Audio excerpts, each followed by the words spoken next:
Went to Arthur's one Sunday and he had a little video of you reciting a poem that was a very poignant poem about Grumble Corner. Yes, Grumble Corner. Yeah. Can you remember it?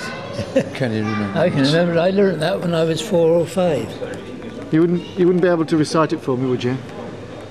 I expect I can manage if you want me to. Can you give me a go? Right.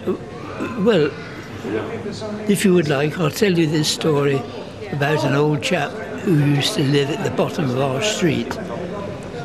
His name was Mr. Horner, and he lived in Grumble Corner in Crosspatch Town, and his face was never without a frown. He grumbled at this, and he grumbled at that. He growled at the dog, and he growled at the cat, and he grumbled at morning, and he grumbled at night. And to grumble and growl were his chief delight. He grumbled so much at his wife that she began to grumble, as well as he, and all the children, wherever they went, reflected their parents' discontent. If the sky was dark and betoken rain, then Mr. Horner was sure to complain. And if there was never a cloud about, he grumbled because of a threatened drought. His meals were never to suit his taste. He grumbled at having to eat in haste. The bread was poor, or the meat was tough, or worse, he hadn't had half enough. No matter how hard his wife might try to please her husband, he'd look around, and then with a scowl, let something or other begin to growl. Now one day as I passed along the street, my old acquaintance I chanced to meet, whose face was without that look of care, of the ugly frown that it used to wear.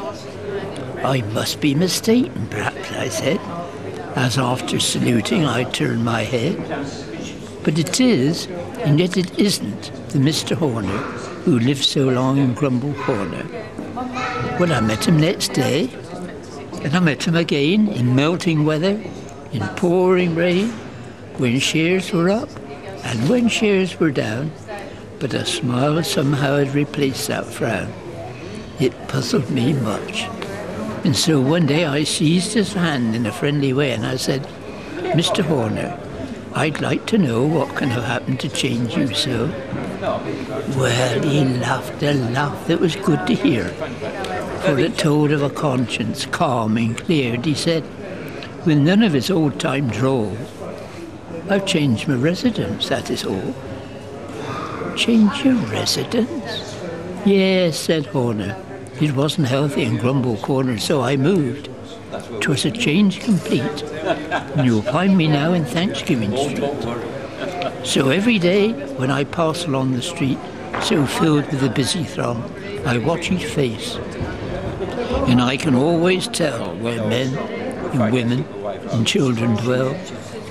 And there's many a discontented mourner, spending his days in Grumble Corner, sour and sad, whom I long to entreat to take a house in Thanksgiving Street." Amen.